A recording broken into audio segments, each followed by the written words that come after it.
V.S. Ramachandran from Madras is professor at UCSD, director of the Center for Brain and Cognition, former BBC Reith lecturer, numerous awards from the Royal Institution. He's co-authored some wonderful books, including Phantoms in the Brain. He authored A Brief Tour of Human Consciousness, and is about to regale us. V.S. Ramachandran.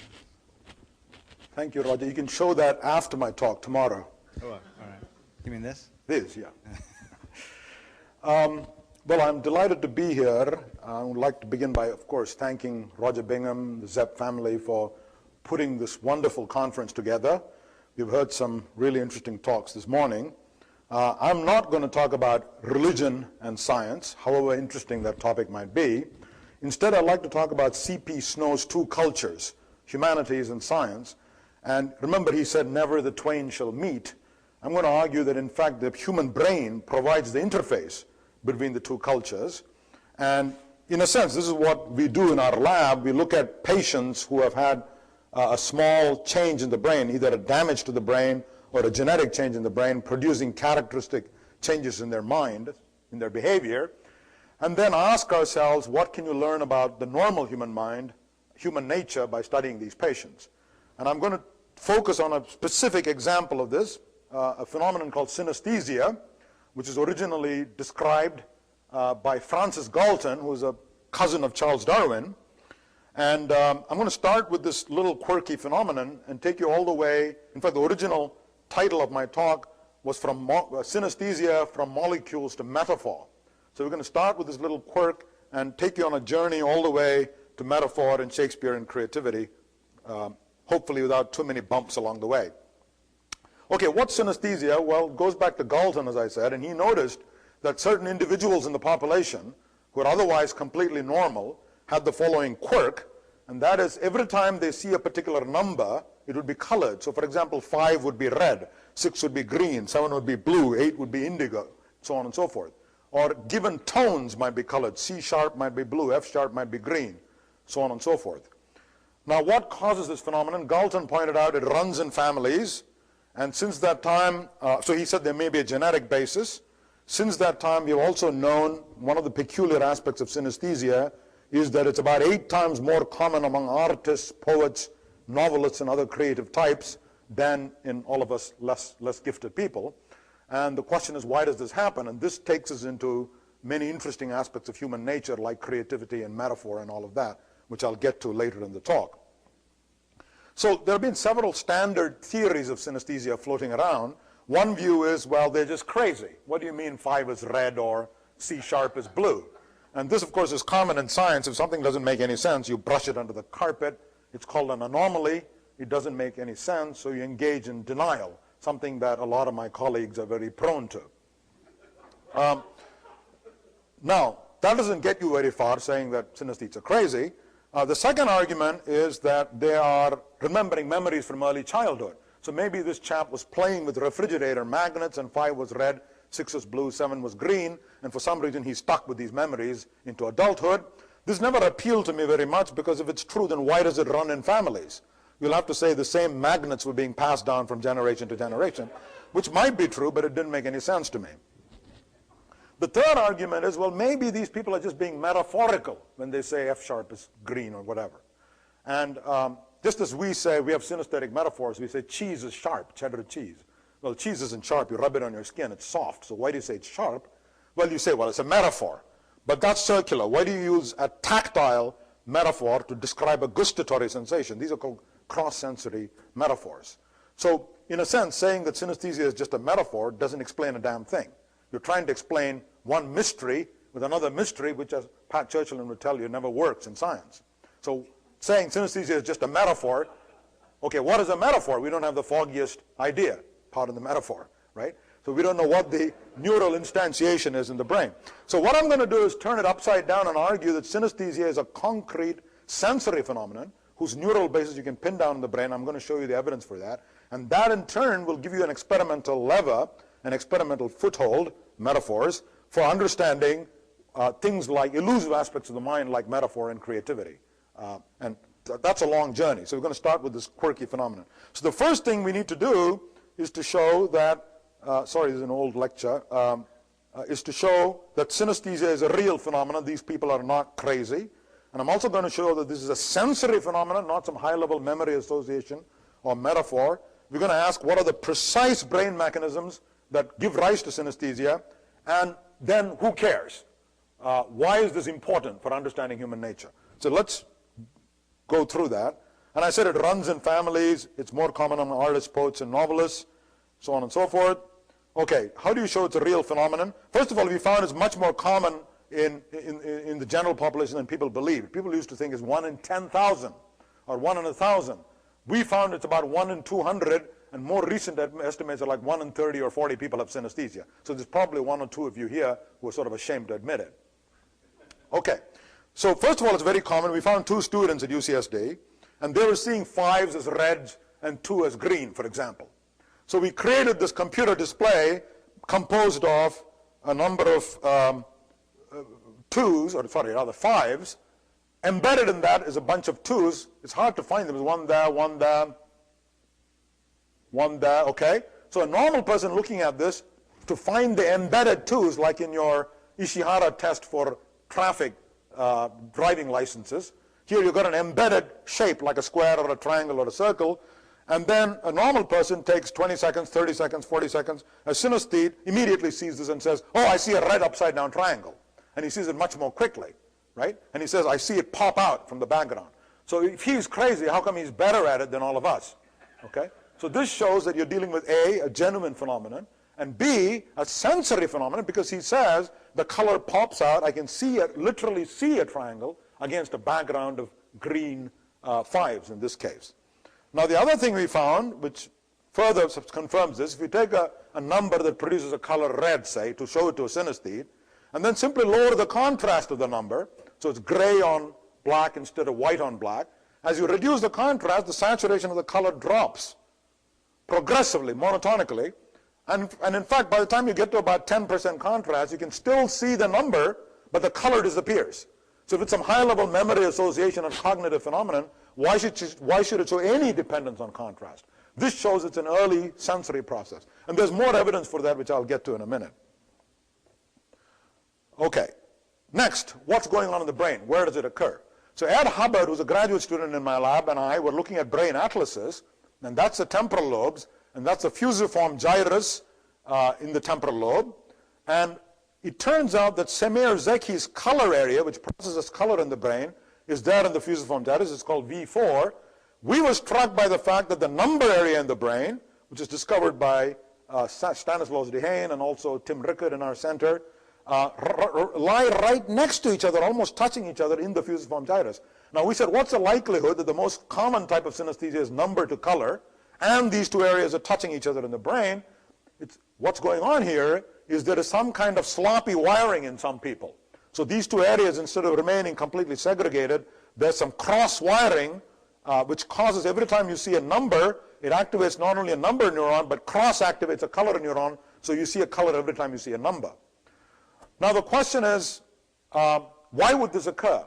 Why would cross activation occur in some people? So remember, the clue comes from the fact that Galton's original claim that it runs in families and there may be a genetic basis. So our idea was that in the fetus, in an early infancy, everything is connected to everything in the brain, so to speak. And then you prune away the excess connections that develop inhibition to create the characteristic modular architecture of the adult brain. Okay?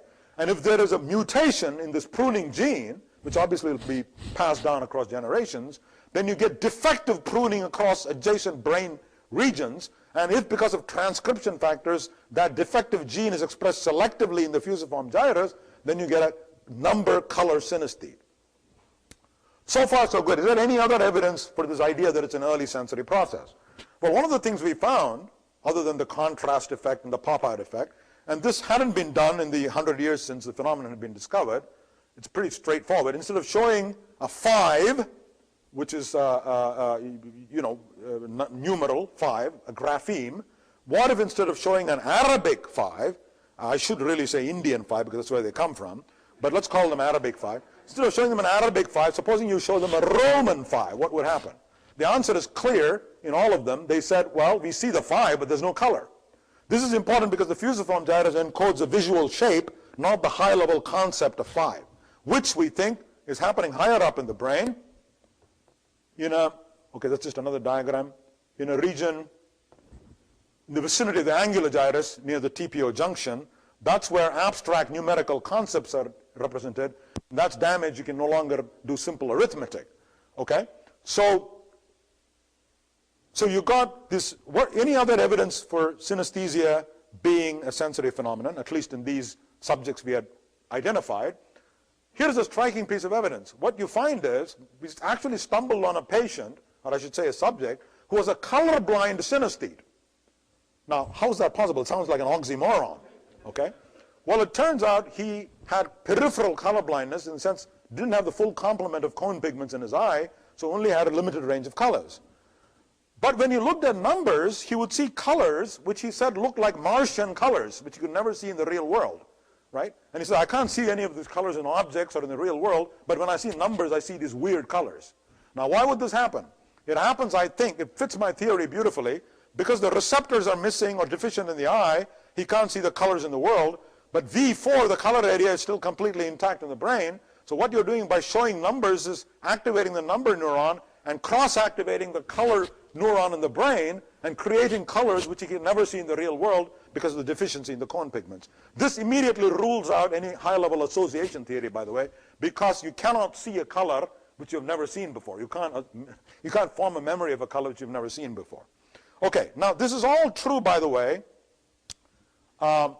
First of all, we did brain imaging studies, we meaning Ed Hubbard, Geoff Boynton, and I, where we went and showed normal people numbers. Of course, the number area lights up, that red circle. If you show it to a number color synesthetes, the number area and color area light up. This was published in Neuron a few years ago. Even more intriguing, there's a recent study about 6 months ago where somebody did DT, diffusion tensor imaging, where you can actually see white matter, the fibers connecting areas, and found in these synesthetes there's an actual increase in cross-wiring between these areas. So directly confirming our hypothesis. Now, all of this is fine, and it was true for the first 2 or 3 synesthetes we studied, and it was very fortunate. Then we ran across synesthetes where this wasn't entirely true. It wasn't just the Arabic number, but the Roman number 5. It looked like the numerical concept evoked the color, not just the visual appearance. In fact, they would say things like, Monday is blue, Tuesday is green, Thursday is yellow. Days of the week were colored. Months of the year were colored. February is green, March is chartreuse, April is indigo, right? No wonder people thought they were crazy. What do you mean April is indigo, right? But remember the golden rule, especially if you're in neurology, if somebody sounds crazy, usually means that you are not smart enough to figure it out. Of course, sometimes they are crazy, but generally it means you don't know what's going on. Okay, what do days of the month, months of the year, and numbers have in common? Numerical sequence or ordinality. Where might that be represented in the brain? I'd like to suggest that probably is in the vicinity of the angular gyrus, where we know numerical computation takes place. There's an abstract representation of numerical sequence in that region of the brain, and then it turns out that the higher color area to which V4 projects is also in that general vicinity. So if that cross-wiring gene is expressed selectively in the fusiform, you get number color synesthesia, the lower synesthetes who are driven by the visual appearance of the number. If it's expressed higher up in the vicinity of the angular gyrus, you get the higher synesthetes where there's a numerical concept that drives the appearance of the color. You get lower synesthetes and higher synesthetes. Now comes an interesting question.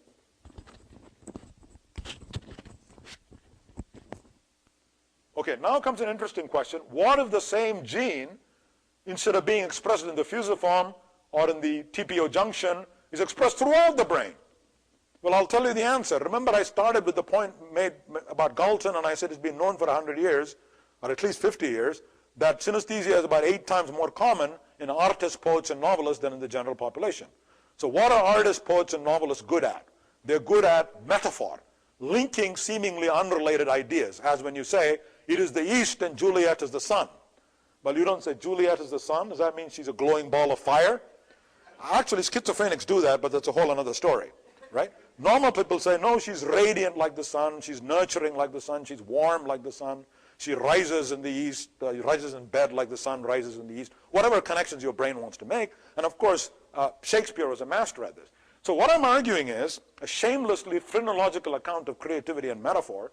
If that same gene is expressed throughout the brain, and if you believe that concepts are also anchored in different regions of the brain, greater cross-wiring or cross-activation is going to increase the propensity to link seemingly unrelated ideas, and thereby increasing your ability to form metaphors, right? And hence, the 8 times more higher incidence of synesthesia in artists, poets, and novelists. In other words, what I'm saying is the synesthesia gene, why is it so prevalent? Why do you see 1 in 30 people having this quirk of seeing colored numbers? Natural selection would have eliminated this thousands of years ago, hundreds of thousands of years ago. Why do you have it? It's completely useless. You have it because there is a hidden agenda. In other words, it makes certain outliers in population more metaphorical, more creative, artsy, whatever, right? Now, people always ask, so it's like the sickle cell gene. There is a hidden agenda for the synesthesia gene. So people ask me, well, if it's that good, how come we don't all have it? Now, that's a silly question. If we don't all have it because evolution takes time. Maybe given another 100,000 years, we'll all have it. Another reason, which I think is the real reason, is you don't want everybody to be creative. You want genetic diversity. You don't want everybody to be creative and metaphorical. If a neurosurgeon is doing surgery on your brain, you don't want him getting creative on you, right? So it's good to have some very non-creative types and creative types in the population, preserving this genetic heterogeneity. Okay.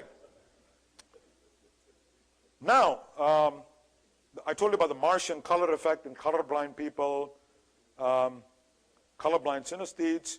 Now, I want to say that even though this is a sensory phenomenon, I don't want you to go away thinking that's all there is to it. Remember I told you lower synesthetes, higher synesthetes driven by the concept of the number, lower synesthetes driven by the visual appearance. You can make a big 5 out of 3s. What happens then? It's very interesting. If the person changes his zoom lens, looks at the trees, the trees rather than the forest, he says green. When he sees it as a gestalt, as a 5, he says, oh, it changes. It becomes red. So this shows top-down activation of the grapheme node can indirectly influence the color that is evoked. Okay, now another peculiar form of synesthesia, which I'll tell you about, was discovered also by Galton. He pointed out if you take people in the population, often the same people who have synesthesia, but sometimes not, and you ask them to imagine numbers. They'll say, oh, I can imagine numbers. Where are the numbers? He'll say 1 is here, 2 is here, 3 is here, 4 is here, 5 is here, 6, 7, 8, 9, 10, 11, 12. And he'll draw an elaborate virtual line in space, convoluted, something sometimes doubling back on itself. And this was called number forms or number lines by Galton. And of course, everybody ignored it. People said, for 100 years, people said, well, it exists, but who knows what to make of it. Maybe they're just making it up. So again, we have to show this is a real phenomenon. By the way, it sort of reminds you of people like Einstein and other mathematicians saying that they have numerical landscapes in the brain. Numbers are spatially represented, and they wander these landscapes to discover hidden relationships. Well, is this mumbo jumbo, or can you study it scientifically? Well, these people allow you to approach this problem scientifically. The first thing we did was to show that it's real. How do you do that? Well, there's a famous effect called a number distance effect, which you can try on normal people. We all have a vague number line of sorts, because numbers begin to the left, 1, 2, 3, 4, and they sort of, but you can see one here if I want to, okay? There's no compulsion that you have to see it here. But you have a vague number line. If you give a person 2 numbers, 5 and 6, which is bigger? 6, okay, he's a bit slow today, but 6. Which is bigger, 19 or 2? 19, okay. So generally, if you do this systematically, what you find is the further apart 2 numbers are, the quicker the answer and more accurate. If they're close together, people are slow. He was slow, as you notice, okay? Now, why is that? If it's just a lookup table, it shouldn't matter how far apart the numbers are. So the suggestion was there's a scalar representation of numbers somewhere in the brain, and if they're close together, it's easier to confuse them, and that's why you confuse them and you take a longer time. So we asked the obvious question. We said if you have a convoluted number line, and 3 is actually closer to 8 than it is to 2, what determines the reaction time and accuracy? Is it the distance in Cartesian space, in physical space, or distance in numerical space that determines the reaction time? The answer is it's strongly influenced by this shortcut distance rather than by that distance, showing once again the reality of Galton's number lines, that these things do exist. And many of these make the point they can inspect the line from different angles, see hidden relationships. One of the things we have observed was at the kinks in these lines, you find numerical computation is more difficult. They make a lot of errors. Whereas across the non-kinky regions, they make fewer errors. So this is really does exist in your brain. Now the next question is why and where? Well, I think I have a hunch about this. Numbers are abstract, and your brain has not evolved to cope with numbers and sequence and numerical concept. Space is very primitive. Your Devonian fish-like ancestors had to represent space. So what you do in a sort of Lakoffian way is you have to map, here is some abstract idea and you can't deal with it, you map it onto space and say 1, 2, 3, 4, 5, 6, 7, 8, 9, 10. And that's how you cope with numbers, because computation in an abstract mathematical space is simply not possible. If there is some error in that mapping, okay, something convoluted happens and you get this convoluted number line. So that's the hunch about what's going on in these people. And so, what else? Let me look at my notes quickly. We're almost done. Yes, some of the number lines are in 3D, and in fact, I would venture the location. We don't know this for sure yet.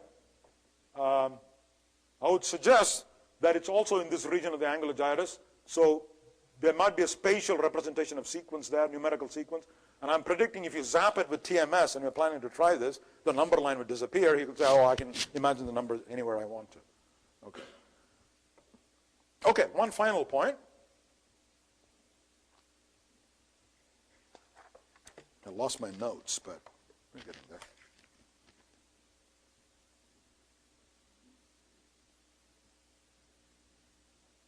Okay, final point concerns, I was talking about pruning of connections, right? I'm going to talk about evolution of language, but I'm going to skip that and talk about instead, we're talking about pruning of connections, but there's also biochemical influences on synesthesia. For example, it's been known anecdotally, people who take LSD claim that they have synesthesia. And this has never been confirmed in formal studies, but I tend to believe it because it's much more common in Berkeley than here. Okay? And especially when you use LSD, it's claimed that there's an increase in synesthesia. And that gave me the clue, and this is experiment, this work I did with David Brang, a graduate student in my lab, who, as you know, may have guessed, prepared the slide. Okay? So, LSD, we know, activates serotonin type 2, 2A receptors. So it gave us the hunch 2A receptors may be involved in synesthesia. And then I came across two people who, when they took Prozac, their synesthesia disappeared, right? So why would that happen? Well, it turns out Prozac causes increase in activation of serotonin type 1A, which in turn, we know, decreases, downregulates serotonin 2A, which, of course, is going to eliminate synesthesia, if our theory is correct about S2 receptors being involved in synesthesia. And finally, clinching this, a person took melatonin. We have a student who took melatonin, about 5 milligrams, and for the first time in her life experienced synesthesia. Saw colors with numbers.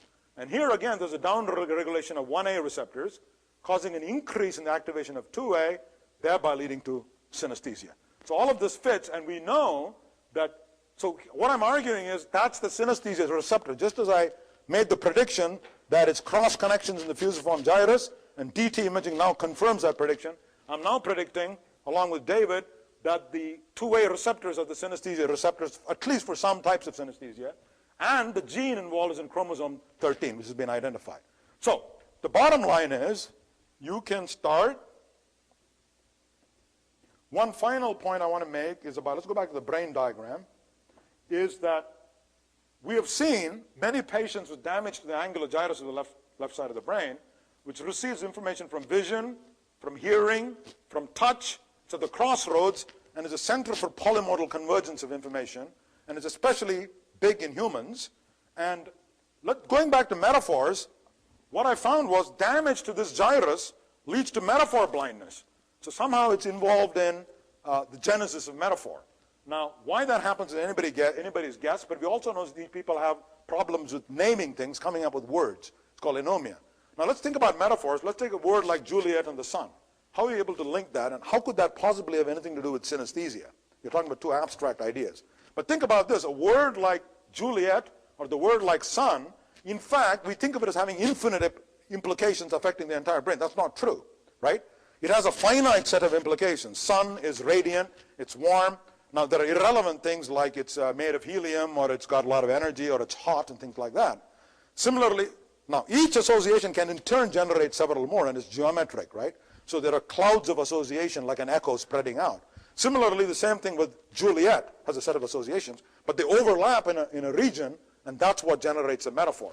And what happens in synesthesia is because of this hyperconnectivity gene, you get more connections, creating a bigger penumbra of associations, causing greater overlap, and therefore a greater propensity for metaphorical thinking. So, last slide.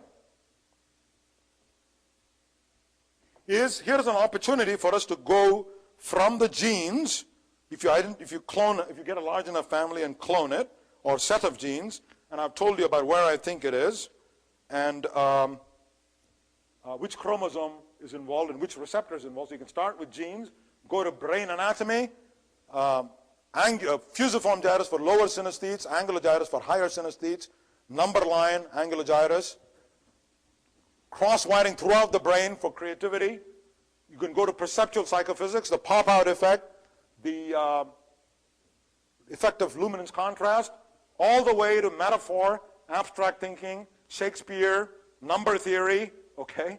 And as Pat would say, hierarchical reductionism is not bad reductionism, okay? So in fact, here's an opportunity to span the entire spectrum, starting from genes and biochemistry of synesthesia all the way to Shakespeare and metaphor. Thank you.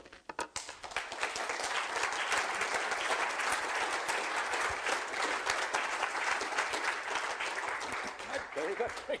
I'm amazed. Questions? Yes. All right. So, Ronnie, and then go to Ted. That was wonderful. Thank you very much. This book. Yeah. I wonder if there's any connection between what you've done and Doug Hofstadter's models of fluid analogies, because as you gave me your story about penumbras and connections, etc., is something that, just from the point of view of, if you might call it, artificial intelligence phenomenology, he was working on with his computer models. Well, I'm pleased to see that resonance. I'm not familiar with that model, but it's one thing to say, metaphor involves making connections and overlapping regions. Another thing to get to nitty-gritty neural mechanism. So I think it's perfectly complementary enterprise. You could interpret it as evidence. Absolutely. Ted. Is this working? I think this is great stuff, and as we were talking about earlier, I think you now have a genetic explanation and a kind of neurophysiological explanation for how vague talk of things like cognitive fluidity could work, right? And this connection with metaphor is great, and I just finished my chapter on metaphor when I first read your work, and then I had to go back and rewrite everything, which is really annoying. But thank you, I guess. But the one, I think there's still a disanalogy, and I'm wondering what you think about this. You mentioned Juliet is the sun. We're not projecting everything, right? We're just selectively taking things like heat or brightness. We're not taking a helium huge fusion ball. The other thing about metaphor is that it's voluntary in the sense that I know, at some level I know it's a metaphor. And not all metaphors are like time as space seems kind of almost like synesthesia, like it's hard not to think in those terms. But Juliet as the sun is optional. And that seems different from like a color graphene synesthete where they're really seeing fives as being red or whatever. So just neurophysiologically, what do you think is going on? Because metaphor is getting bracketed in a special way where it's not interfering, it's not sensory. Yeah. Well, two answers to that. I think that, well, the first answer is one isn't saying that that synesthesia is metaphor. I mean, this is obvious to you, but just to spell it out, one isn't saying synesthesia is metaphor. Obviously not, because it's arbitrary links between numbers and colors. What one is saying is the gene that gives some people the propensity to make these artificial links between number and color is the same gene, when expressed more diffusely, confers this propensity to link seemingly abstract ideas. Now, your other question was about volitional, being able to link, see the links between Juliet and the sun. No, sorry, what was your question on that? Well, it's voluntary. I'm simultaneously seeing Juliet. Yes. You see both the literal and, yeah, on the other hand, the things like spatial metaphors are almost spontaneous. I would argue that they all begin like Juliet and the sun, and then they become automatic and get to the realm of becoming completely automatized like spatial metaphors. But one of the points I was making about the numbers being anchored in space, anchored in body, is of course an evolutionary argument. Yeah. Yeah, excuse me, Pat Churchland. So one of the things that is often seen in psychotics is a propensity to see significance and meaning and pattern and so forth, where, you know, the rest of us just see a spot in the rug. Yeah. And sometimes those sorts of perceptions, it's a kind of a hyperbolic pattern recognition. Yes. Also leads to behavior that can turn out to be very counterproductive, or at least against one's own interest. So I'm wondering if maybe there is a story to be told about sort of excessive lack of pruning, or you know, where the pruning back should occur at least to a higher degree than it does, and when it doesn't, you have this tendency, you know, to see the face of Jesus on a pizza or what have you. Yeah. Well, if it's expressed very selectively by transcription factors in the fusiform or in the angular, you're going to get these specific quirky synesthesias which don't do any harm, which is, in fact, some of them say it enriches their lives. Okay. On the other hand, if it's expressed more diffusely, I said it might make you more prone to creativity. But if it's expressed too diffusely, you know, then you might get schizophrenic propensities. And by the way, they're very good at punning too. You know, more often than metaphor, they're very good at seeing links which are almost comical. So, and nobody knows why they're good at punning, whereas creative people may not necessarily be good at punning, but they may be good at metaphor. Although Shakespeare was good at both, as you know. Okay. And on that note, one of my students, actually David, is looking at the link between schizophrenia and synesthesia to see if there is a higher incidence of that. But these are good questions. Yeah. So, and by the way, Tim Crow and others have suggested that schizophrenia itself, there may be a hidden agenda to those genes, which explains the very high incidence of schizophrenia. And I'm not clear about what he says that hidden agenda is. Sorry? Yeah. So it's curious that serotonin should be linked, because we know serotonin is also linked to social status. Prozac, for example, is a serotonin reuptake inhibitor. And so do people who are on Prozac ever have more synesthetic? Well, no, as I said, it's the opposite. It blocks it, because the increase in serotonin, it blocks it. It blocks it. Well, then, so the question is there some deeper link then? I mean, in other words, is there a social... Do people who have synesthesia have some social problems? Well, yes, artists and poets have tremendous social problems. They're crazy. And impoverished. Can somebody run a mic up there? I mean, who's got one? Oh, Philip. So, Rama, did you look at multilingual synesthetes to make sure that in a different language the synesthesia is in the same way? That's one question. The second one is it possible to have a reverse pop-out effect? So, for example, when you make this task with 5s and 2s, if instead of the 2s you were to use color for someone who sees, 2 in red, and you just show red, well, they now report seeing 2s. So is there a bijective relationship sometimes between color and numbers? And then Sorry, are you asking about bilingual, or are you talking about actually coloring the number the wrong color? That's the second question, right? So one is... Two questions. And the third question is, if you look at Let's just do two. But hang on, it's related. So if you look at the number line, there is a bias here, because if you look for the difference between a small and large number, it will take you more time to say the large number. So the control would be to talk about two numbers which are very close one from the other, which are actually very big. So 8,000 and then 8,006, and then 0 and 6, and you see the same thing. We did do that with higher numbers, and the finding still holds up. I should tell you, this was published about 6 or 7 years ago. I think in Terry's chapter, or in a book chapter. And since then, it's been replicated by two groups using a wide range of numbers. So that finding is solid. Now, going back to bilinguals, it's odd. Sometimes you can have, one of the things I didn't mention was you get phoneme color synesthesia too, not just grapheme. And sometimes similar sounding letters produce the same color. Sometimes letters which have similar appearance produce the same color in the different languages. So it's not a very simple, clear-cut picture, but there's a whole interesting question there about bilinguals. Okay, two more and two more only. So who's got the mics? John? Is there any regularity between the association between particular colors Okay, and that's a numbers? very good question. In other words, do all people who are synesthetes see A as red and B as green and so on and so forth? The short answer is no, there is no such link, but it's not random either. People are much more likely to see certain numbers of certain colors, higher than chance. And I think this reflects the disposition of the color map in V4, the wavelength, and the way in which form primitives are represented in the same region. So that increases the likelihood that certain numbers are certain colors, which is what we see. And also I want to mention, if you have one type of synesthesia, Dan, I'll get to you in a minute, one type of synesthesia, like number line, or color, tone color synesthesia, you're also more likely to have a completely unrelated type of synesthesia, which suggests that my argument about gene and selective gene expression is correct. Because in some people it's expressed more in a patchy manner in wider range of regions, and other people it's selectively expressed in the fusiform gyrus. Lee Silver has a mic up there. Yeah, hi.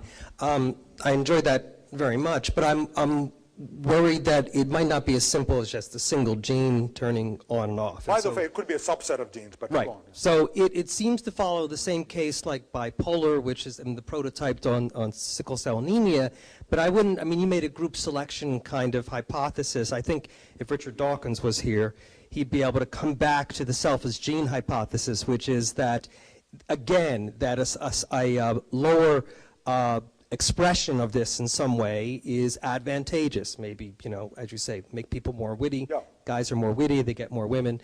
And it's only the fact that it's many genes. Doesn't work for me, by the way. Matt Ridley says the same thing. But it's the fact that there are many genes means that's people on the edges of the bell curve basically get sacrificed because there's a heterozygous advantage. So I think, you know, it works perfectly well with the gene actually propagating itself. You don't need to use, I don't think you need to use I would group agree with that. It selection. doesn't have to be group selection. It could be kin selection. And Right, same right. argument applies. Yeah. So, let's go on to, thank you, Rama. Wonderful. Thank you.